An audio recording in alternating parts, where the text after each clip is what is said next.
नमस्कार दोस्तों, स्वागत है हमारे ऑनलाइन यूट्यूब चैनल पर। जैसा कि हमने आपसे वादा किया था कि हम आपके बीच में कुछ टॉपिक लेके आएंगे जो हाल ही की परीक्षा की दृष्टि से बहुत इंपॉर्टेंट होने वाले हैं और इससे बार बार क्वेश्चन पूछे जाते हैं। और यहाँ से एक क्वेश्चन बार बार जितनी बार आपने परीक्षा दी होगी कहीं ना कहीं क्वेश्चन आया होगा। वो चाहे पुलिस की परीक्षा देखो, वो चाहे उससे पहले कनिष्ठ साई के देखो, उससे पहले चाहे तो आप एलटी के देखो, वो चाहे आप उससे पहले जो वीडियो की परीक्षा देखो, हर टॉपिक इसका जो इंपॉर्टेंट है भाषा विकास का। ठीक है, उसी भाषा विकास हम चर्चा करेंगे। और उस भाषा विकास में अगर बात करें कि बार बार आपसे क्वेश्चन पूछा जाता है, तो मैं टॉपिक आरंभ करने से पहले दो चीजें याद कर लेना जो आपका यहाँ पे अभी परीक्षा हुई थी, खास करके सचिवालय सुरक्षा कर्मी। उसमें एक क्वेश्चन पूछा गया था कि जो आपका हिंदी है ये तो ठीक है, वो किस भाषा का है? फारसी भाषा का। लेकिन उन्होंने क्या कर दिया, आपको पूछा गया था सिंधु। सिंधु जो भाषा होगा वो होगा संस्कृत भाषा। संस्कृत भाषा यदि ऑप्शन में ना हो तो आप उसको तत्सम शब्द भी बोल सकते हो। ठीक है, तत्सम का मतलब होता है संस्कृत के समान। तो ये बातें आपकी अगर बात करी जाए तो ये आपको स्पष्ट दो चीजें मैंने क्लियर कर दी कि हिंदी जो आपका शब्द है, हिंदी शब्द संस्कृत भाषा का ना होकर फारसी भाषा का शब्द है। लेकिन बात हो रही है कि हिंदी की, तो हिंदी जो आप बोलते हैं वर्तमान समय पर, ये वर्तमान हिंदी जो आई कहां से, इसका विकास क्रम कहां से आरंभ होता है, इसकी आदि जननी क्या है, ये कैसे कैसे कर आज की वर्तमान जिसको आप खड़ी बोली बोलते हैं कि आज हिंदी का जो रूप है खड़ी बोली क्यों रहा होगा। ठीक है, ध्यान देना। तो इसके बारे में अगर चर्चा से डेप्थ में जाने की कोशिश करें तो सबसे पहले हम बात करते हैं किसकी, वैदिक संस्कृति की। ये हिंदी की क्या होता है, ये हिंदी की कहीं ना कहीं मूल जननी है, ये हिंदी क्या है, आदि जननी है। और यही भाषा की सबसे प्राचीनतम बोली बोल सकते हो आप इसको, जिसको बोल सकते हो क्या, देव बोली या फिर देववाणी या फिर देव भाषा। ये क्या है, देव भाषा। देव भाषा इसे क्यों कहा गया होगा, क्योंकि देवताओं की ये भाषा थी। जितने भी छंद देखोगे, जितने आपने पुराण देखोगे, जितने भी भारत के धार्मिक ग्रंथ देखे, सारे के सारे धार्मिक ग्रंथों की रचना किसमें हुई है, वैदिक संस्कृति में ही हुई है। इसके बाद जब इसमें कहीं ना कहीं परिवर्तन आना स्टार्ट हो गया, जब इसमें परिवर्तन हुए तो उसके बाद से इसका जो परिवर्तन हुआ तो वो परिवर्तन के रूप में नई भाषा आपके सामने आई थी। कौन सी, लौकिक संस्कृत। ये क्या है, लौकिक संस्कृत। जब लौकिक संस्कृति में कहीं ना कहीं परिवर्तन आना आरंभ हुआ तो इस लौकिक संस्कृति का भी परिवर्तन या फिर इस लौकिक संस्कृति में विकृति आनी आरंभ हो गई। तब इस लौकिक संस्कृति की जगह ले ली किसने, पाली भाषा ने। अब देखो जरा क्वेश्चन आता पाली भाषा से। ये आपकी देव भाषा है और ये आपकी पहली क्या बोलते इसको, देश भाषा। फैक्ट आया भाई, फैक्ट। ठीक है, ध्यान देना, क्वेश्चन आएगा ही आएगा यहाँ से। ये क्या है, पहली देश भाषा है। इसके बाद अगर बात करें तो यहाँ पे आती कौन सी, प्राकृत। ये भाषा कौन सी होगी, प्राकृत। देखो सबसे पहले वैदिक संस्कृत बाद सीधा कहां तक पहुंच गए, प्राकृत। और ये प्राकृत में भी कहीं ना कहीं धीरे धीरे परिवर्तन आना आरंभ हो गया और इस प्राकृत की भी जगह किसने ले ली, अपभ्रंश ने। ठीक है, अपभ्रंश। और तब जाकर क्वेश्चन यहां से भी आता है, हिंदी का विकास किससे माना जाता है, अपभ्रंश से माना जाता है। और हिंदी की आदि जननी किसे कहा जाता है, वैदिक संस्कृत को कहा जाता है। ठीक है, ध्यान देना, याद करने वाली बात है। ठीक है, ध्यान देना। इसके बाद अगर बात करी जाए, एक भाषा वैज्ञानिक हुई है सुनीति प्रसाद चटर्जी। याद कर लेना भाई, सुनीति प्रसाद चटर्जी। भाषा वैज्ञानिक डॉक्टर सुनीति प्रसाद चटर्जी के द्वारा कहा गया है कि अपभ्रंश और हिंदी, अपभ्रंश और हिंदी जिसका टाइम पीरियड जो अगर बात करें तो कहीं ना कहीं 1000 ईस्वी से लेकर 1100 ईस्वी तक का जो माना गया टाइम पीरियड है, इसे माना गया बीच की कड़ी। कहने का मतलब है हिंदी और अपभ्रंश के बीच की कड़ी किसे माना गया है, सुनीति प्रसाद चटर्जी के द्वारा। इसे बोलते हैं आप अवभट्ट। जो अवभट्ट जो भाषा का रूप है सुनीति प्रसाद चटर्जी के द्वारा, इसे माना गया किसे, अपभ्रंश और हिंदी भाषा के बीच की कड़ी। उसके बाद जब हिंदी का भी कहीं ना कहीं अलग अलग रूप देखने को मिलते हैं, हिंदी के भी कहीं ना कहीं जो आधुनिक हिंदी है इसको कविता काल कहा जाता है, मध्यकाल हिंदी को स्वर्ण काल कहा जाता है, और सबसे पहले जो आती है प्राचीनतम हिंदी। तो हिंदी के भी तीन रूप मिलते हैं, कहीं ना कहीं तीन रूप में सबसे पहले आता प्राचीन हिंदी, और दूसरा रूप आता कौन सा, मध्यकालीन हिंदी, और तीसरा जो आता है काल, उसे बोलते हैं आधुनिक हिंदी। ये भाषा विकास के कहीं ना कहीं आरंभिक दौर है कि किस तरीके से हिंदी भाषा का विकास यहाँ तक पहुंचा है। तो यहाँ से भी एक क्वेश्चन बोला जा सकता है, पूछा जा सकता है, और ये क्वेश्चन अपने आप में इंपॉर्टेंट भी बन सकता है किस तरीके से हिंदी भाषा का विकास होता है। तो अगला टॉपिक यहीं से आरंभ करते चलेंगे। और इसके बाद सीधा सीधा कि जो हिंदी हम बोल रहे थे तो ये क्या है, भाषा है, लेकिन इसकी भी कुछ उपभाषाएं देखने को मिलती है जो अपने आप में इंपॉर्टेंट है। हिंदी भाषा का विकास किससे हुआ है? अपभ्रंश से माना जाता है और हिंदी भाषा की आदिजन्य संस्कृत मानी जाती है। तो सीधा हम बात करेंगे हिंदी की जो उपभाषा है। हिंदी क्या है? हमारी राजभाषा है और इसकी कितनी 5 उपभाषा है और इसकी कितनी जो 5 उपभाषा इसी के अंतर्गत हिंदी की कितनी है? 17 बोलियां भी हो गई। हिंदी की कितनी उपभाषा है? 5 उपभाषा है, 17 बोलियां है। अब ये 5 उपभाषाएं कौन सी है और इन 5 उपभाषाओं का विकास किससे माना जाता है? इन 5 उपभाषा का विकास भी कहीं ना कहीं अपभ्रंश के अलग अलग रूप से माना जाता है। ध्यान देना, इन भाषाओं का विकास भी अपभ्रंश के अलग अलग रूप से माना जाता है और जिसमें अपभ्रंश के भी अलग अलग रूप देखने को मिलते हैं। सबसे पहले यदि बात करें अपभ्रंश का सबसे मुख्यतः जो अपभ्रंश है या फिर सबसे महत्वपूर्ण अपभ्रंश जिसे माना जा सकता है वो है आपका कौन सा? शौरसेनी।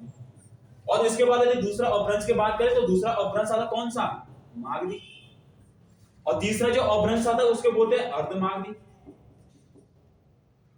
अर्धमागधी। और इसके बाद यदि अगला अपभ्रंश की बात करेंगे अगले अपभ्रंश की बात करें तो कहीं ना कहीं खस अपभ्रंश की बात करेंगे। ठीक है, ध्यान देना।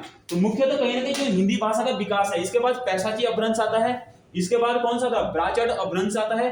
उसमें मुख्य तो बात नहीं करेंगे, पैशाची जाएगी तो संस्कृत और ब्राचट से आएगी तो सिंधी भाषा। इतना ही याद कर लेना। ठीक है, ध्यान देना। सीधा शौरसेनी अपभ्रंश से यदि याद करना होगा तो सीधा सीधा याद कर लेना परागु। परागु से क्या होगा? गुजराती हिंदी की बोली नहीं है, सिर्फ याद करने के लिए बोलते हैं कि कहीं ना कहीं शौरसेनी अपभ्रंश से जो बोली या फिर जो उपभाषा का विकास होगा तो उसमें एक गुजराती भी आएगा। तो सीधा परागु से बनेगा प से आएगा कौन सा? पश्चिमी हिंदी। और इस रा से आएगा कौन सा? राजस्थानी।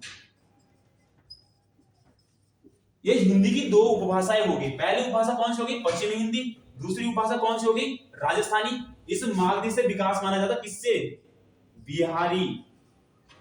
बिहारी जो उपभाषा हिंदी की जो तीसरी उपभाषा है बिहारी, इस बिहारी का विकास किससे हुआ है? मागधी अपभ्रंश से माना जाता है। उसके बाद अर्धमागधी। अर्धमागधी से विकास हुआ वो है पूर्वी हिंदी का। ये क्या है? पूर्वी हिंदी का। उसके बाद खस अपभ्रंश से अगर बात करें तो खस अपभ्रंश से कहीं ना कहीं विकास हुआ है पहाड़ी हिंदी का। ठीक है, ये कौन सी हो गई? तीसरी। ये हो गई चौथी। ये हो गई 5वीं। तो हिंदी की कितनी है? 5 उपभाषा है और इन 5 उपभाषा के अंतर्गत ही हिंदी की 17 बोलियां भी सम्मिलित की गई है। उसमें से अगर बात करें तो कहीं ना कहीं पश्चिम हिंदी के अंतर्गत 5 बोलियां आती है। 5 बोलियों में सबसे पहले कौन सी आती है? आपने नाम सुना होगा हरियाणवी। हरियाणवी, ठीक है, हरियाणवी। और हरियाणवी का दूसरा नाम क्या बोलते हैं आप? इसको बोलते हैं आप बांगरू। इसके बाद सीधा सीधा आता कौन सा? पहली बोली। दूसरी बोली में कौन सी आती है? खड़ी बोली। खड़ी बोली का दूसरा नाम क्या बोलते हैं आप? कौरवी। तीसरी बोली आती कौन सी? बुंदेली। चौथी बोली कौन सी आएगी? कन्नौजी।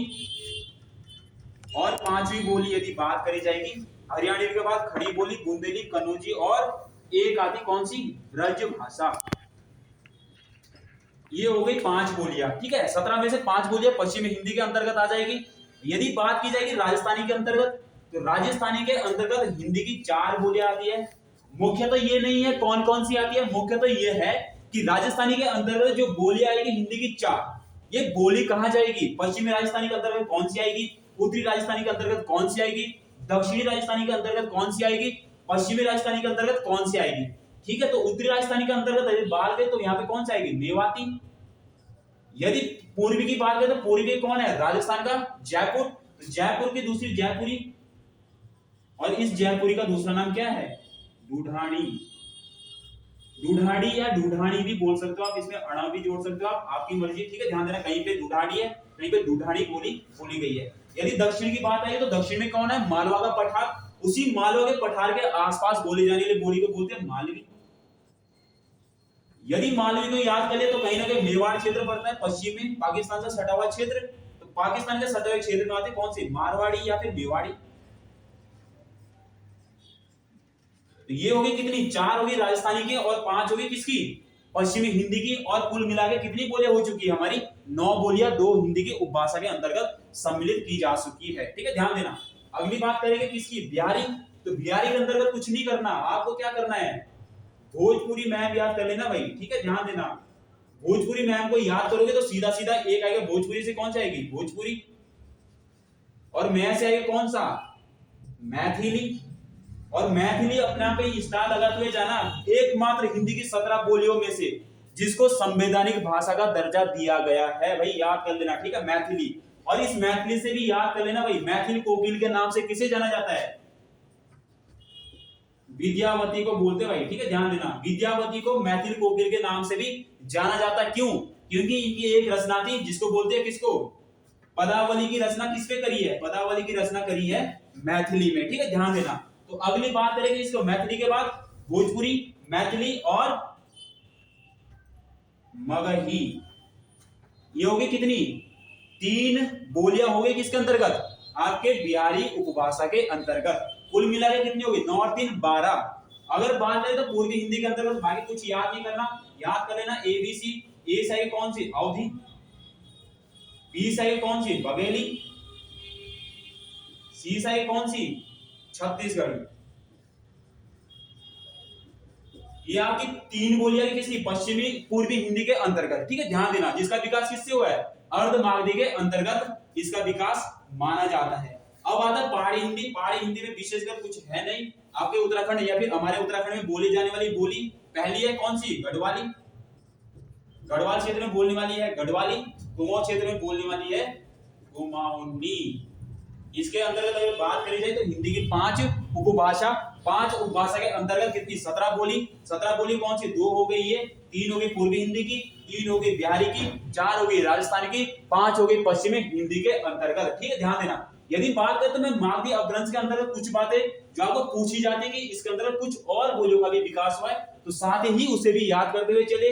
इसके अंतर्गत कहीं ना कहीं असम में बोलने वाली असमिया पहली बोली, और दूसरी आती कौन सी? उसी से सटा हुआ क्षेत्र आता कौन सा? पश्चिम बंगाल, तो बंगाली। और तीसरी जो उसी से एक सटा हुआ क्षेत्र और आता है उड़िया। तो ये 3 बोलियों का विकास भी कहीं ना कहीं इसी से माना जाता है। किससे? मागधी अपभ्रंश से ही इनका विकास भी, इन बोलियों का विकास भी हुआ है, जो कि इसलिए अलग से बताई गई है क्योंकि हिंदी की बोलियां नहीं है, बल्कि भारत में बोली जाने वाली बोलियां है, बंगाल में बोली जाने वाली बोली है, असम में बोली जाने वाली बोली है, उड़ीसा में बोली जाने वाली बोली है, लेकिन हिंदी की बोली नहीं है। तो याद करना चाहे तो याद करने के लिए आप ये चीजें भी कर सकते हैं। तो आज के लिए इतना काफी है, बाकी इससे आगे अगले वीडियो में। धन्यवाद और देखते रहिए। यदि आप इसी तरीके के वीडियो देखना चाहते हैं तो चैनल को सब्सक्राइब करिए, शेयर करिए। यदि आप जुड़ना चाहते हैं तो कमेंट बॉक्स में आप कमेंट करके बता भी सकते हैं। धन्यवाद।